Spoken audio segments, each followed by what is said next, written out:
ಇಂದು ನಿಮಗೆಲ್ಲರಿಗೂ ಸಂಗೊಳ್ಳಿ ರಾಯಣ್ಣ ಪಾಠವನ್ನು ಹೇಳುತ್ತೇನೆ. ಪಾಠ 8. ಸಂಗೊಳ್ಳಿ ರಾಯಣ್ಣ. ಕರ್ನಾಟಕದ ಜನರಿಗೆ ಕಿತ್ತೂರಿನ ಹೆಸರನ್ನು ಕೇಳಿದಾಕ್ಷಣ ನೆನಪಿಗೆ ಬರುವ ಹೆಸರುಗಳೆಂದರೆ ರಾಣಿ ಚೆನ್ನಮ್ಮ ಹಾಗೂ ಸಂಗೊಳ್ಳಿ ರಾಯಣ್ಣ.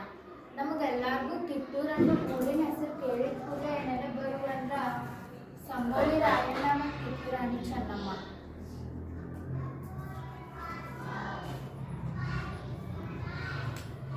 ಇದರ ಜೊತೆಗೆ ಸ್ವಾಮಿ ಕಾರ್ಯಕ್ಕೆ ಜೀಮತೆತ್ತ ವೀರಾಗ್ರಣಿ ರಾಯಣ್ಣನ ಬದುಕಿನ ಚಿತ್ರ ಸಂಸ್ಕೃತಿ ಪಟ್ಟದಲ್ಲಿ ತೇಲಿ ಬರ್ತೈತಿ. ಇದ್ರ ಜೊತಿನ ಸ್ವಾಮಿ ಕಾರ್ಯಕ್ಕೆ ಸಂಗೊಳ್ಳಿ ರಾಯಣ್ಣ ಜೀಮತೆತ್ತ ಅವನ ಜೀವನದಾಗ ನಡೆದ ವೀರಾಗ್ರಣಿ ಸಂಗೊಳ್ಳಿ ರಾಯಣ್ಣ ಅವನ ಬದುಕಿನ ಚಿತ್ರ ಇದ ಸಂಸ್ಕೃತಿ ಪಟ್ಟದಲ್ಲಿ.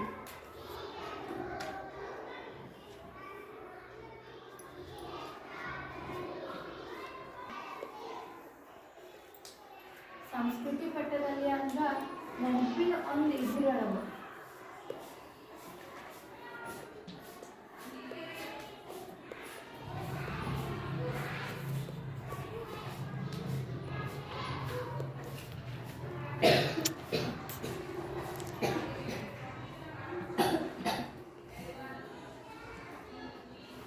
ನೆನಪಿನ ಒಂದು ಸಂಗ್ರಹ ತೇಲಿ ಬರ್ತೈತಿ ಅವನ ಹೆಸರ. ನಾಡಿನ ಉಳಿವಿಗಾಗಿ ಹೋರಾಡುವುದು ಬರೀ ರಾಜರ ಕೆಲಸವಲ್ಲ. ಅಂದ್ರೆ ನಮ್ಮ ನಾಡಿಗಾಗಿ ಹೋರಾಡುವುದು ಬರೀ ರಾಜರ ಕೆಲಸ ಅಲ್ಲ, ಅದು ಸಾಮಾನ್ಯ ಜನತೆಯ ಆದ್ಯ ಕರ್ತವ್ಯವೂ ಹೌದು. ಅಂದ್ರೆ ಸಾಮಾನ್ಯ ಜನರಿನ ಆದ್ಯ ಕರ್ತವ್ಯ.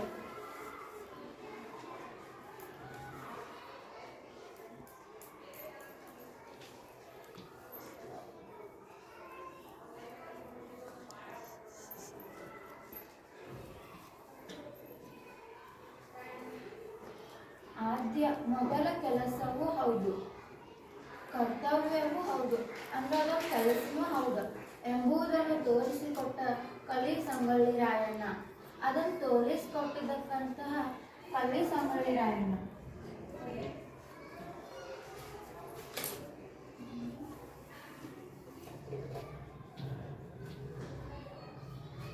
ಕಲಿ ವೀರ ಸಂಗೊಳ್ಳಿ ರಾಯಣ್ಣ.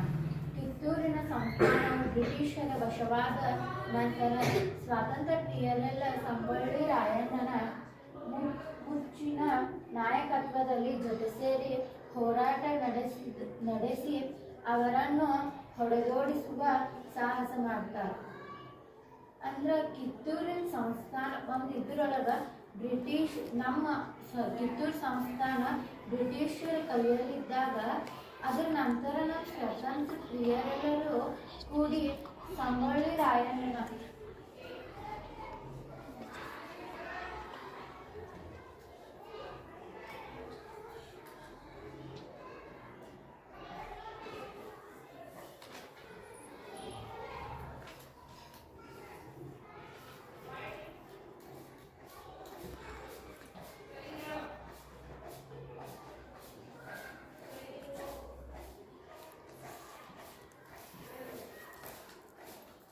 ಮುಚ್ಚಿನು ಅಂದ್ರೆ ಮೊದಲನೇ ಸಾಲ ನಾಯಕತ್ವದಾಗ ರಾಯಣ್ಣಗೆಲ್ಲರೂ ಕೈ ಅಂಗ ಒಂದು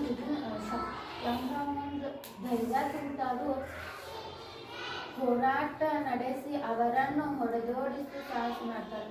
ಅಂದ್ರೆ ನಮ್ಮ ದೇಶಕ್ಕೆ ಬಂದು ಬ್ರಿಟಿಷರನ್ನ ಹೊಡೆದೋಡಿಸುವ ಸಾಹಸ ಮಾಡ್ತಾರೆ. ಇವರೇ ನಾವು ಬ್ರಿಟಿಷರು.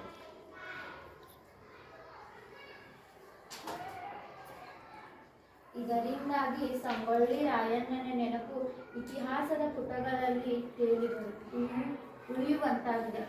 ಇದಕ್ಕಾಗಿ ಸಂಗೊಳ್ಳಿ ರಾಯಣ್ಣನ ಒಂದು ನೆನಪಿನ ಹೆಸರು ಇತಿಹಾಸದ ಪುಟದಲ್ಲಿಯೂ ಉಳಿಯುತ್ತದೆ. ರಾಯಣ್ಣನ ಊರು ಸಂಗೊಳ್ಳಿ. ಇದು ಬೆಳಗಾವಿ ಜಿಲ್ಲೆಯ ಸಂಪಗಾಮಿ ತಾಲೂಕಿನ ಒಂದು ಪುಟ್ಟ ಹಳ್ಳಿ. ಸಂಗೊಳ್ಳಿ ಹೊರತಾಗಿ ರಾಯಣ್ಣನು ಕಲ್ಪಿಸಿಕೊಳ್ಳಲು ಸಾಧ್ಯವೇ ಇಲ್ಲದಷ್ಟು ಎರಡು ಹೆಸರುಗಳು ಬೆರೆತು ಹೋಗಿವೆ. ರಾಯಣ್ಣನ ಊರ ಸಂಗೊಳ್ಳಿ. ಇದು ಬೆಳಗಾವಿ ಜಿಲ್ಲೆಯ ಸಂಪಗಾಮನ್ನು ಊರಿನ ತಾಲೂಕು ಕಡೆ ಬರ್ತೈತಿ. ಇದು ಒಂದು ಪುಟ್ಟ ಹಳ್ಳಿ. ಸಂಗೊಳ್ಳಿಯ ಹೊರತಾಗಿ ರಾಯನ್ ಅನ್ನೋ ಯೋಚನೆನೂ ಮಾಡೋಕ್ಕಾಗದಷ್ಟು ಎರಡು ಹೆಸರು ಬೆರೆತು ಹೋಗಿದ್ದಾವೆ. ರಾಯಣ್ಣ ಸಂಗೊಳ್ಳಿಯಲ್ಲಿ 15 ಆಗಸ್ಟ್ 1798ರಂದು ಜನಿಸ್ತಾನೆ. ರಾಯಣ್ಣ ಆಗಸ್ಟ್ 15ರಂದು ಜನಿಸ್ತಾನ. ಆಗಸ್ಟ್ 15 ನಮ್ಮ ದೇಶಕ್ಕೆ ಸ್ವತಂತ್ರ ಬಂದ ಹಬ್ಬ. ಅದು ಆಗಸ್ಟ್ 15 ಅಂದರೆ ನಮ್ಮ ದೇಶಕ್ಕೆ ಸ್ವತಂತ್ರ ಬಂದ ದಿನಾನೂ ಹೌದು. ಅದನ್ನು ನಾವು ಆಚರಿಸ್ತೇವೆ. ರಾಯಣ್ಣನ ತಂದೆಯ ಹೆಸರು ಭರಮಪ್ಪ, ತಾಯಿ ಶ್ರೀಮತಿ ಕೆಂಚವ್ವ. ಅವ್ರ ತಂದೆಯ ಹೆಸರು ಭರಮಪ್ಪ ಮತ್ತು ತಾಯಿ ಹೆಸರು ಕೆಂಚವ್ವ. ಅಜ್ಜ ಮುತ್ತಜ್ಜರಿಂದ ವೀರ ಪರಂಪರೆ ಹೊಂದಿದ ಮನೆತನ ಇವರದ್ದು. ಅವ್ರ ಅಜ್ಜ ಮತ್ತು ಮುತ್ತಜ್ಜರಿಂದ ದೊಡ್ಡ ಅಂದ್ರೆ ಒಳ್ಳೆ ಪರಂಪರೆ ಇವ್ರದ್ದು. ರಾಯಣ್ಣನ ತಾತನಾದ ನಾಗಪ್ಪ ಎಂಬುವವರು ಅಂದಿನ ಕಿತ್ತೂರಿನ ದೊರೆ ವೀರಪ್ಪ ದೇಸಾಯಿಯಿಂದ ಬಿರುದನ್ನು ಪಡೆದರು. ಅವರ ಅಜ್ಜನ ಹೆಸರು ನಾಗಪ್ಪ. ಅವರು ಅಂದಿನ ಕಿತ್ತೂರಿನ ರಾಜ ವೀರಪ್ಪ ದೇಸಾಯಿ ಅವ್ರ ಕಡೆಯಿಂದ 1000 ಒಂಟೆ ಸರ್ದಾರ ಎಂಬುದನ್ನು ಪಡೆದರು. ಅಂದ್ರೆ ಅವರು ಇದು ಸಂಗೊಳ್ಳಿ ಊರಿಗೆ ಇದು 1000 ಒಂಟೆ ಸರ್ದಾರ ಎಂಬುದನ್ನು ಪಡೆದರು. ರಾಯಣ್ಣ ಕಿತ್ತೂರಿನ ಸಂಸ್ಥಾನದ ಸಾಮಾನ್ಯ ಪ್ರಜೆಯಾಗಿದ್ದರು. ಅಂದ್ರೆ ರಾಯಣ್ಣ ಕಿತ್ತೂರಿನ ಸಂಸ್ಥಾನದ ಸಾಮಾನ್ಯ ಪ್ರಜೆಯಾಗಿದ್ದವನು. ಸಂಗೊಳ್ಳಿ ಗ್ರಾಮದ ತಳವಾರಿಯಾಗಿ ನೇಮಕಗೊಂಡನ. ಅವ ಸಂಗೊಳ್ಳಿ ಅನ್ನೋ ಒಂದು ಊರಿನ ಗ್ರಾಮದಾಗ ತಳವಾರಿಯಾಗಿ ನೇಮಕಗೊಳ್ತಾನೆ. ಹಲವಾರು ದೇಶಭಕ್ತರೊಂದಿಗೆ ಬ್ರಿಟಿಷರ ವಿರುದ್ಧ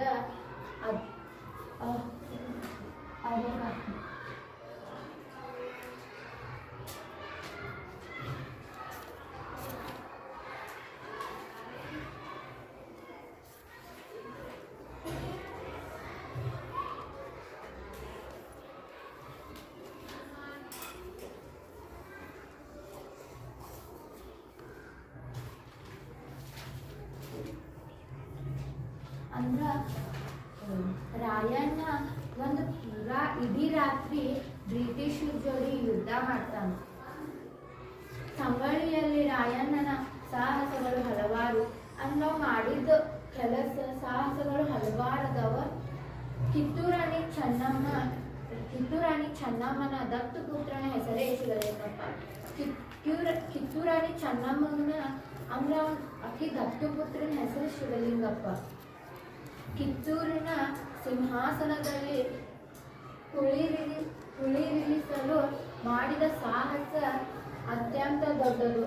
ಅವನ ಶಿವಲಿಂಗಪ್ಪನ ಕಿತ್ತೂರಿನ ಸಿಂಹಾಸನದಲ್ಲಿ ಕುಳಿಸ್ಬೇಕಂತ ಬಹಳ ಸಾಹಸ ಪಟ್ಟಿದ್ದರು. ಬ್ರಿಟಿಷರು ಜಾರಿಗೊಳಿಸಿದರು. ಅಂದ್ರೆ ಆಗ ದತ್ತು ಮಕ್ಕಳಿಗೆ ಹಕ್ಕಿಲ್ಲವೆಂಬ ಕಾನೂನನ್ನು ಬ್ರಿಟಿಷರು ಜಾರಿಗೊಳಿಸಿದರು. ಅಂದ್ರೆ ದತ್ತುಪುತ್ರರಿಗೆ ಕಿತ್ತೂರಿನ ಸಿಂಹಾಸನದ ಮೇಲೆ ಕುಂಡ್ರು ಹಕ್ಕಿಲ್ಲ ಅಂತೇಳಿ ಬ್ರಿಟಿಷರು ಜಾರಿಗೊಳಿಸ್ತಾರ.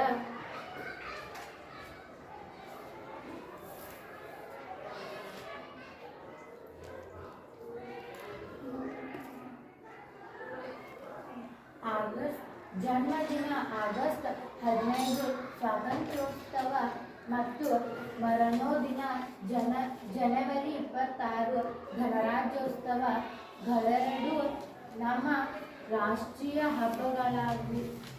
ಹಬ್ಬಗಳಾಗಿರುವುದು ರಾಯಣ್ಣನ ನೆನಪು ದೇಶಭಕ್ತಿಯೊಳಗಿನ